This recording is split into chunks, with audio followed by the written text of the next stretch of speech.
आज रोजी सकाळी 7:45 वाजता MIDCच्या इथल्या MSCBच्या अधिकाऱ्याचा फोन आला की अन्नपूर्णा कारखान्याच्या इथं लाईटच्या स्पार्क होऊन डीपी आग लागलेली आहे। तात्काळ इथे जवळच असलेल्या MIDC मधल्या पहिल्या गाडीला आम्ही टर्नआउट केला असता त्यांनी बघितले की आग ही कारखान्याला लागलेली आहे आणि दुसऱ्या गाड्या देखील पाठवा। त्याचबरोबर भवानीपेठ, रविवारपेठ, सावरकर मैदान, कोडगी रोडच्या गाड्या घेऊन या ठिकाणी मी आला असता या ठिकाणी अन्नपूर्णा टेक्सटाईल म्हणून एक कारखाना आहे। त्या कारखान्यामध्ये टॉवेलचं उत्पादन घेतलं जातं। आज बुधवार असल्यामुळे कोणी कामगार त्या ठिकाणी नव्हते त्याच्यामध्ये, परंतु लाईटचं बाहेर खांबावर स्पार्क होऊन त्याचा इफेक्ट होऊन आतमध्ये आग लागलेली असं ते कारखानदारांचं म्हणणं आहे त्याच्यामध्ये। तर सध्या आपण जवळपास फायर ब्रिगेडच्या 15 ते 16 गाड्या आपण पाणी मारलेलं आहे। त्याचबरोबर इथं खाजगी टँकर देखील या ठिकाणी मदतीला आलेले आहेत त्याच्यामध्ये। तर आपण पुढून आणि पाठीमागून असं गाड्या लावून त्या ठिकाणी आपण पाण्याचा मारा करत आहोत। त्याचबरोबर लगत असलेल्या इतर जे कारखाने आहेत त्या कारखान्यात देखील कुठल्याही प्रकारचा आगीचा धोका उद्भवू नये त्याकरिता देखील आपण त्या ठिकाणी गाड्या डिप्लॉय केलेल्या आहेत त्याच्यामध्ये आणि चारी बाजूने आपण या ठिकाणी पाण्याचा मारा करत आहोत।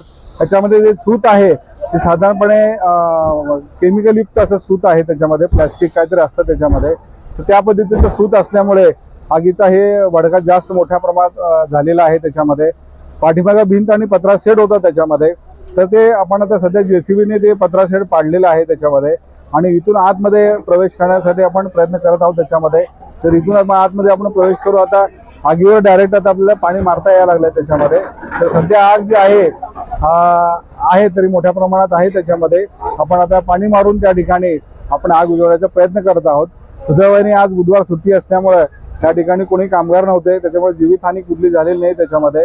परंतु त्यांचं जे मालमत्ता लूम्स वगैरे एकच कारखाना लागलेली आहे, सध्या एकच कारखाना दिसत नाही, परंतु आजूबाजूला जे कारखाने होते आपण त्या ठिकाणी गाड्या लावून त्या ठिकाणी पाणी मारल्यामुळे शेजारच्या कारखान्याला कुठला धोका होऊ दिला नाही।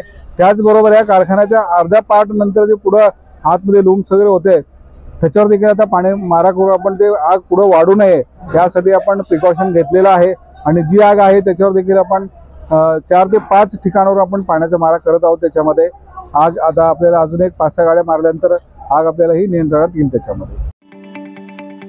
ताज्या बातम्या पाहण्यासाठी प्राईम महाराष्ट्र न्यूज चॅनलला सबस्क्राईब करा।